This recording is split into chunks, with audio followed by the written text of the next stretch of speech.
اولاد کی تربیت میں سب سے اہم چیز کیا ہے؟ ہم سمجھتے ہیں کہ تربیت میں ہماری گفتگو اثر انداز ہوگی، ہم دلائل کے انبار لگا دیں گے اور اولاد کو قائل کر لیں گے۔ اولاد قائل کرنے سے نہیں سیکھتی، اولاد آپ کے عمل سے سیکھتی ہے۔ ہم کہتے ہیں اولاد جب بڑی ہوگی، جب سمجھدار ہوگی تو پھر ہم ان کی تربیت کرنے لگیں گے، لیکن اس وقت وہ اس مرحلے سے نکل چکی ہوتی ہے۔ ماں باپ یہ سمجھتے ہیں ابھی تو یہ بولتے بھی نہیں ہیں، ابھی جو ہم کہتے ہیں وہ سمجھتے بھی نہیں ہیں، لیکن جو آپ کر رہے ہو اس کو سیکھتے ضرور ہیں۔ جو نابینا ہوتا ہے اس کی آنکھیں نہیں ہوتی، لیکن دیگر اس کے حواس زیادہ کام کر رہے ہوتے ہیں۔ جب بچہ بول نہیں رہا ہوتا اور بچہ جب سمجھ نہیں رہا ہوتا تمہاری گفتگو کو، تو اس کی کاپی کرنے کی جو حس ہوتی ہے، نقل کرنے کی جو حس ہوتی ہے، وہ بہت زیادہ ہوتی ہے۔ تو وہ وقت ہوتا ہے اولاد کو سکھانے کا۔ اس لیے میرے حضور نے ارشاد فرمایا کہ اپنے گھروں کو قبرستان نہ بناؤ۔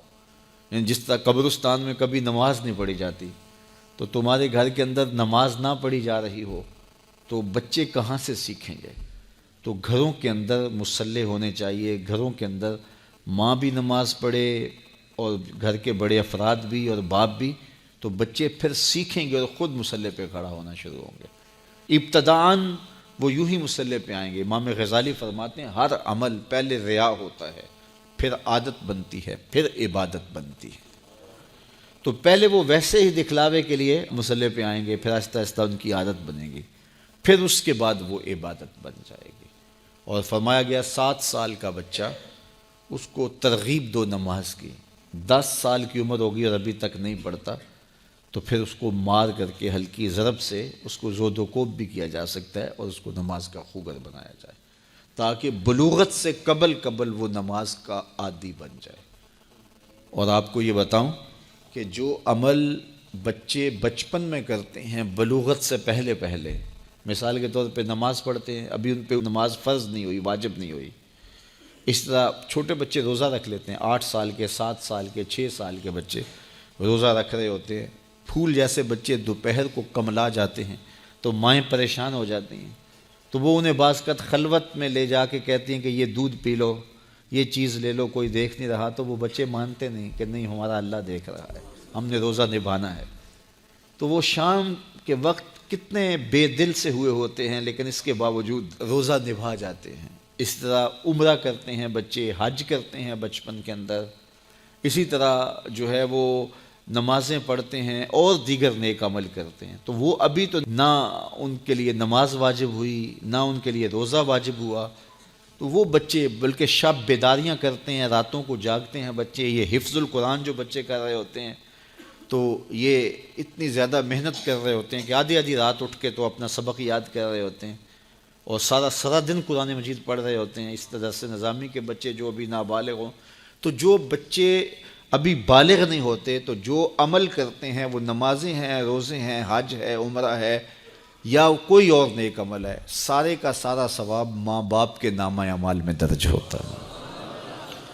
اب مجھے بتاؤ، چھوٹا بچہ جب روزہ رکھتا ہے اور کمزوری کے باوجود وہ شام تک روزہ لے جاتا ہے، اور پھر اس وقت جب روزہ افطار کرتا ہے سارے دن کی بھوک اور پیاس کاٹ کے، تو مجھے بتاؤ کہ ان کا رب کتنا خوش ہوتا ہوگا۔ اور کیونکہ نہ تو اس کے اندر کوئی تصنع ہے اور نہ کوئی اور بات، ان کا عمل ہی عمل ہے، اس میں خلوص ہی خلوص ہے، تو پھر وہ ماں باپ کے نامہ اعمال کے اندر وہ نیکیاں درج ہوتی ہیں۔ تو اولاد کو بچپن کے اندر آپ جو تربیت دیتے ہیں، تو وہ جو عمل کرتے ہیں، ایک تو ماں باپ کے کھاتے میں اس کا عمل، اور دوسرا بالغ ہونے سے قبل ان کی عادت پختہ ہو گئی، تو والدین کی ذمہ داری ہے کہ ان کو جو ہے وہ صالح تربیت دے۔ جب اولاد نصیب ہو تو ماں باپ کو ان کی صالح تربیت کے لیے کوشاں ہو جانا چاہیے اور اپنے تئیں بھرپور کوشش کرنی چاہیے کہ ہماری اولاد نیک ہو، صالح ہو۔ اب اس کا نتیجہ کیا ہوتا ہے یہ تو اللہ کے سپرد ہے۔ ایسا بھی ہوتا ہے زندوں سے مردہ اور مردوں سے زندہ۔ اچھی تربیت کا نتیجہ اچھا ہی ہوتا ہے۔ یہ خال واقعات ہوتے ہیں، انتہائی نااہل اولادیں ہوتی ہیں جو اچھے والدین کی آغوش میں پرورش پانے کے باوجود بھی بری ہوتی ہیں۔ اور برے ماحول میں پرورش پانے والی اولادیں اچھی ہو جائیں، یہ بھی خال خال واقعات ہوتے ہیں۔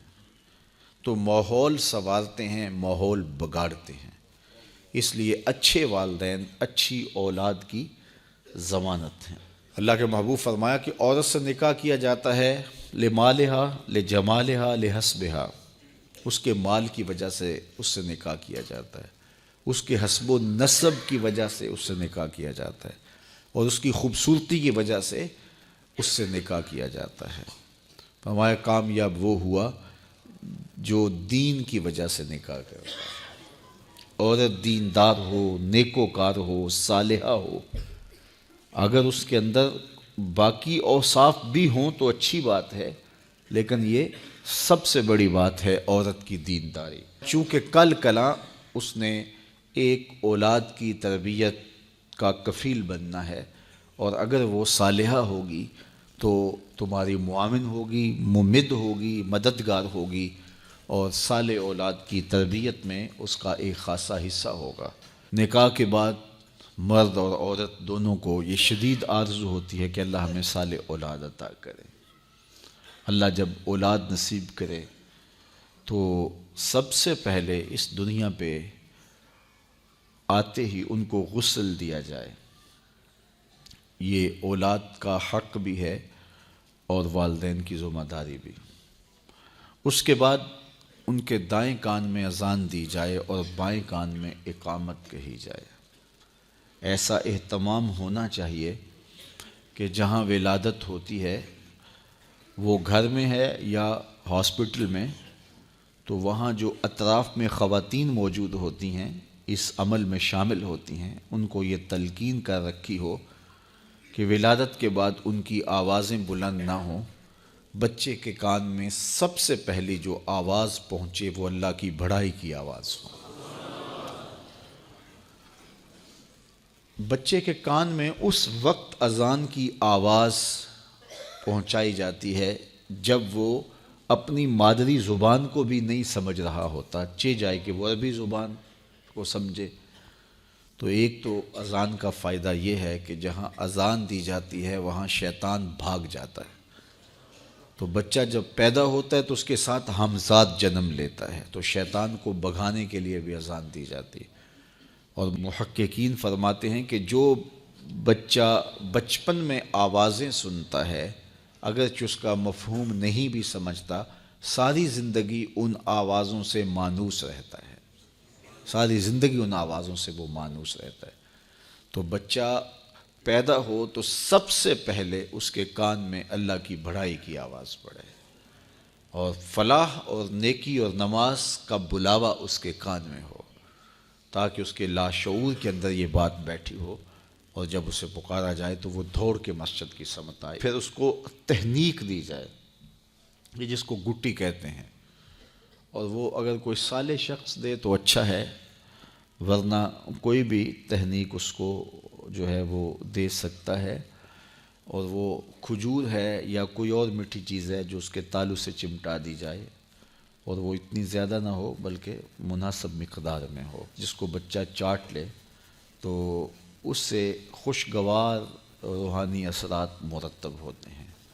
اس کے پیٹ میں جو پہلی غذا جائے وہ بھی کسی صالح شخص کے ہاتھوں سے جائے، اس کے کان میں جب پہلی آواز جائے تو وہ بھی اللہ کی بڑائی کی آواز ہو، اور جب وہ بولنے لگے تو سب سے پہلے اس کی زبان پہ لفظ اللہ جاری کیا جائے، پھر لا الہ الا اللہ جاری کیا جائے، پھر محمد الرسول اللہ جاری، پھر اس کے بعد ابو امی جو بھی آپ نے سکھانا ہے وہ اس کو سکھلا دیا جائے۔ پاک کے ہر گوشے میں قرآن سنا کر دم لینا، اب رکنا نہیں، اب تھمنا نہیں، فردوس میں جا کر دم لینا، آفاق کے ہر گوشے میں قرآن سنا کر دم لینا، اب رکنا نہیں، اب تھمنا نہیں۔